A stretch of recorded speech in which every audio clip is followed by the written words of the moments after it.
جو غلطی نہیں کر سکتا وہ فرشتہ، جو غلطی کر کے اس پر ڈٹ جائے وہ شیطان ہے، اور جو غلطی کے بعد توبہ کر لے وہ انسان ہے۔ اخلاق کا تعلیم سے کوئی لینا دینا نہیں۔ میں نے ان پڑھ لوگوں کو انتہائی بدتمیز اور تعلیم یافتہ لوگوں کو انتہائی بدتمیز دیکھا ہے۔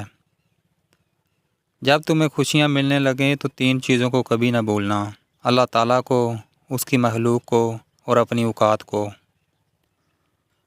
اگر لوگ آپ کو ضرورت کے وقت یاد کرتے ہیں تو برا مت مانیں، انہیں مطلبی نہ کہیں، کیونکہ چراغ کی ضرورت ہمیشہ اندھیرے میں ہی پڑتی ہے۔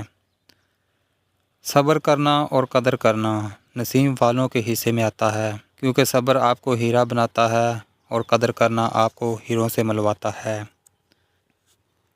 اپنی زندگی میں ایسے لوگوں کو شامل کرو جو کبھی آئینہ اور کبھی سایہ بن کر ساتھ رہیں، کیونکہ آئینہ جھوٹ نہیں بولتا اور سایہ کبھی ساتھ نہیں چھوڑتا۔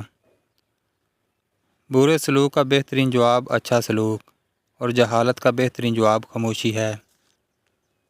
حضرت علی نے فرمایا، اپنی خوشی کے لیے کسی دوسرے کی خوشی خاک میں مت ملاؤ، تمہاری وہ خوشی بیکار ہے جس کے پیچھے کسی کے آنسو ہوں۔ کسی کا حق کھا کر انسان دنیا میں تو خوش رہ سکتا ہے، لیکن آخرت میں وہی اس کے گلے کا توق ہوگا۔ شام زندگی کی ہو یا دکھوں کی، آخر ڈل ہی جاتی ہے۔ اگر آپ کے ساتھ ناانصافی اور زیادتی کی حد ہو جائے تو صرف اتنا سوچ کر خاموش ہو جانا کہ جو ذات اوپر بیٹھی ہے وہ بہت بے نیاز ہے۔ اس شخص کو کوئی نہیں بدل سکتا جس شخص کو اپنے اندر کوئی غلطی نظر نہ آتی ہو۔